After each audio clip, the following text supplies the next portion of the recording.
o STF vai iniciar amanhã o julgamento das ações que discutem a tese do marco temporal para a demarcação de terras indígenas. A análise será realizada no plenário virtual. Os ministros terão até o dia 15 de dezembro para registrar seus votos.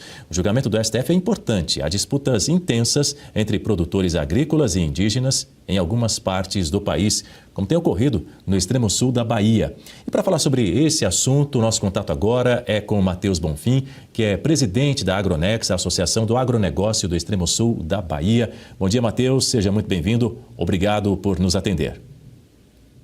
Bom dia, muito obrigado pelo espaço e espero que a gente possa aí sanar as dúvidas do povo brasileiro quanto a um assunto tão importante como esse.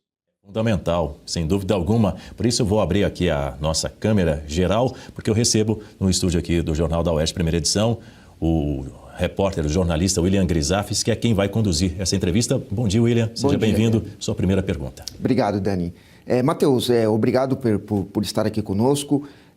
Sobre esse julgamento do marco temporal, o que isso pode beneficiar ou prejudicar os produtores rurais do extremo sul da Bahia, que estão passando por problemas, por dificuldades em razão das invasões em suas propriedades?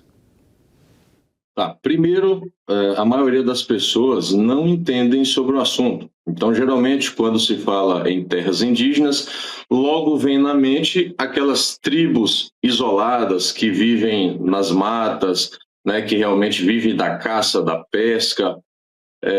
E o que nós estamos vivendo hoje no Brasil não é essa realidade. Todos nós sabemos que em 1500 os indígenas estavam no Brasil. Isso é um fato. Quando em 1988 a Constituição deu um prazo de 5 anos para que a União fizesse um levantamento de onde esses povos habitavam para que se delimitassem as terras, na nossa visão, uma década foi mais do que suficiente para identificar isso. Então, os povos originários e aqueles indígenas originais tiveram suas terras demarcadas. Agora, depois surgiu um fenômeno que poucos conhecem, que são os autodeclarados indígenas. Quem são esses? Pessoas como eu e você, brasileiros, mestiços, misturados, filhos de europeus, misturados com negros, com indígenas, que agora se declaram indígenas. E esses autodeclarados também querem terras. Só para você ter uma noção do que eu estou falando, uma das famílias maiores aqui da região, que tem influência nos territórios indígenas, o sobrenome é Brás com Z. Dá um Google aí, origem do sobrenome Brás. Você vai ver que é de origem europeia. E assim é com a maioria desses autodeclarados indígenas, porque o povo brasileiro é resultado dessa mistura. Então, eu tenho sangue de negro, tenho sangue de indígena e de branco. E esses autodeclarados também são misturados. Mas quando eles se autodeclaram, o Estado concede a eles um direito superior, como se ele fosse superior a mim, brasileiro comum, que não se declarou nada. Apenas sou brasileiro. Então, se o marco temporal cair, não existe precedente de risco à soberania nacional como isso. Porque imagine o seguinte, vamos supor que em 2025 haja 1 milhão de indígenas autodeclarados e aí começa a querer terra e tudo mais. Aí vamos supor que o governo vai lá e demarque e dê terras para esse pessoal. Aí que chega em 2026, surge mais 1 milhão de autodeclarados indígenas, porque é só a pessoa falar. É só a pessoa dizer que é indígena e acabou. Então, se o marco temporal cair, nós vamos mergulhar numa insegurança jurídica e num problema social imenso para o Brasil, William. Agora, a Guta Pini tem uma pergunta para você, Matheus. Oi, Matheus, bom dia. Obrigada pela entrevista. É justamente nesse sentido da segurança jurídica, porque o Supremo Tribunal Federal declarou inconstitucional a questão do marco temporal e aí o Congresso aprovou uma lei e o presidente Lula vetou essa lei na parte do marco temporal e agora isso está para análise de novo do Supremo Tribunal Federal. Como é que você vê aí essa questão da segurança jurídica? Nós não temos segurança jurídica nenhuma hoje no Brasil. O marco temporal, como você mesmo disse, foi aprovado lá no Congresso, na Lei 14.701, ela está em vigor, e mesmo estando em vigor, as invasões de propriedade por parte desses autodeclarados indígenas continuaram, inclusive aqui na região, eles utilizando armamento pesado como fuzil. No final do mês passado, 2 produtores, pai e filho, foram mortos durante uma invasão por esses autodeclarados indígenas. E, então, assim, eles estão simplesmente ignorando. 20 dias atrás, o ministro Lewandowski assinou a portaria declaratória de um território aqui, na beira da praia, na cidade de Prado, aqui na Bahia, de mais de 28 mil hectares. E sabe para quantos indígenas? 700 e pouco indígenas. Então, quer dizer, o brasileiro comum que não se declara nada, que apenas é brasileiro, esse daí luta, coitado, para financiar, para comprar um terreninho de 10 por 20. E os caras, na mão dura, só porque se declaram indígena, acham que têm o direito de tomar o que é dos outros. 28 mil hectares, façam um cálculo aí, cada hectare são 10 mil metros quadrados. Só para vocês terem noção do absurdo que está acontecendo. Vamos trazer agora Rodrigo Constantino para a conversa, ele vai fazer a próxima pergunta.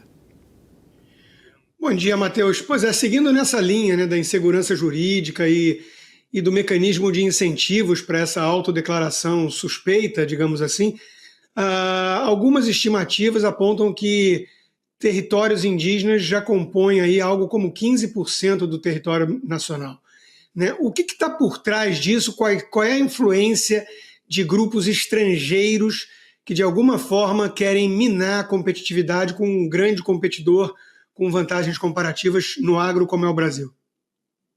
Ótima pergunta, Constantino. É importante a sociedade entender que território indígena, na verdade, não é do indígena, isso é só um apelido. Esse território, na verdade, ele passa a ser da União, do governo federal. Então, quando se demarca um território indígena, o governo está apenas tomando a minha terra para si e utilizando a bandeira indigenista. Onde que entra aí os esquemas, né? Você pode visitar esses territórios, você vai ver que está loteado de ONGs. E qual o interesse dessas ONGs? Aí você tem agora o tal do crédito de carbono que eles estão gerando com essas matas, com esses territórios. Você tem os minérios que estão lá dentro, porque o indígena ele não pode vender, não pode arrendar, ele não tem autonomia sobre o seu território. Ele só pode viver em cima, para caçar e para pescar. Então, quem manda, na verdade, é esse órgão chamado FUNAI, que exerce um controle sobre esse território, que, como você disse, já tem mais de 14% demarcado no Brasil, 118 milhões de hectares. Isso é maior do que o estado de São Paulo, Bahia, Rio de Janeiro e Espírito Santo juntos. Para uma população que hoje estimada em viver em território indígena, não tem nem 1 milhão de indígenas vivendo nesses territórios, porque vivem nas cidades como a gente. Então, a gente percebe que esse governo, com essa tendência totalitária, comunista e socialista, está apenas utilizando esse recurso, essa bandeira indigenista, para dizer para a sociedade que eles são bonzinhos, que estão protegendo os indígenas, para tomar terras de pessoas, terra privada, para lucrar com isso. Isso não tenho nenhuma dúvida. O setor do agronegócio hoje já percebeu e eu espero que a sociedade também perceba o tamanho do problema. Porque imagine, quando alguém se autodeclara indígena, ele tem mais direitos que os outros. Então, por exemplo, na Bahia, a secretária de Assuntos Indígenas do governo do estado publicou em sua rede social que 229 mil pessoas se declararam indígenas na Bahia. O que significa isso? Que essas pessoas vão se aposentar 5 anos antes do que o previsto. Então, olha o prejuízo que o INSS tem quando Matheus e Constantino eram pessoas normais, previsto para aposentar, sei lá, em 2050, e aí, de repente, agora a gente fala que é indígena e vão aposentar em 2045. Agora você coloca aí isso vezes milhões de pessoas se declarando indígena. A gente vai conseguir pagar essa conta? Vai fazer a prova do Enem. Essa pessoa também tem vantagem sobre cota dos outros.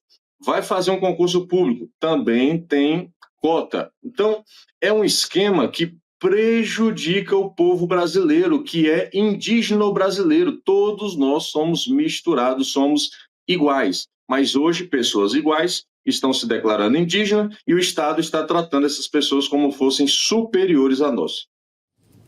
Matheus, enquanto não ocorre o julgamento sobre o marco temporal, tem havido no extremo sul da Bahia vários ataques a propriedades, né? Mais de 90 propriedades foram invadidas, com ataques armados, inclusive. Houve mortes, vários fazendeiros perderam suas terras. A pergunta é a seguinte: há uma relação com o crime organizado? O crime organizado também está atuando junto com essas pessoas nessas invasões? Sim, os indícios são claros, porque a primeira coisa que a gente tem que pensar é o seguinte: indígena fabrica fuzil dentro da aldeia? Então, os caras estão invadindo com fuzil. De onde está vindo esse equipamento? Obviamente que vem do crime organizado. E ações pontuais da Polícia Federal, inclusive, mostram a presença dessas facções dominando aldeias, dominando territórios indígenas. Porque pensa comigo, o território indígena, a polícia militar, a polícia comum, ela não entra nesse território. Então, somente a Polícia Federal pode entrar lá. É um paraíso para o crime organizado. Qual o melhor lugar para você esconder arma, droga, criar uma rota de fuga, uma rota também de transporte, se não uma zona rural que não pode ser policiada como uma cidade, que tem a polícia ostensiva, polícia militar, blitz e tudo mais. Não tem blitz em área indígena. Então, o crime organizado viu uma grande oportunidade e adentrou. Isso daí tem confirmações, tem inclusive uma entrevista do próprio delegado da Polícia Federal da região, afirmando que facções, inclusive facções grandes a nível nacional, já estão infiltradas dentro dessas aldeias e dominando através do medo. Vários indígenas mandam mensagem para mim, ligam, mas falam: Matheus, eu não posso me expor porque se eu colocar o meu rosto, eu morro. E, inclusive, agora morreram 2 indígenas dentro de uma aldeia aqui em conflito de facções. Matheus, muito obrigado pela entrevista, um ótimo trabalho e vamos continuar acompanhando o caso que envolve o extremo sul da Bahia. Eu que agradeço, ótimo dia para todos, um abraço.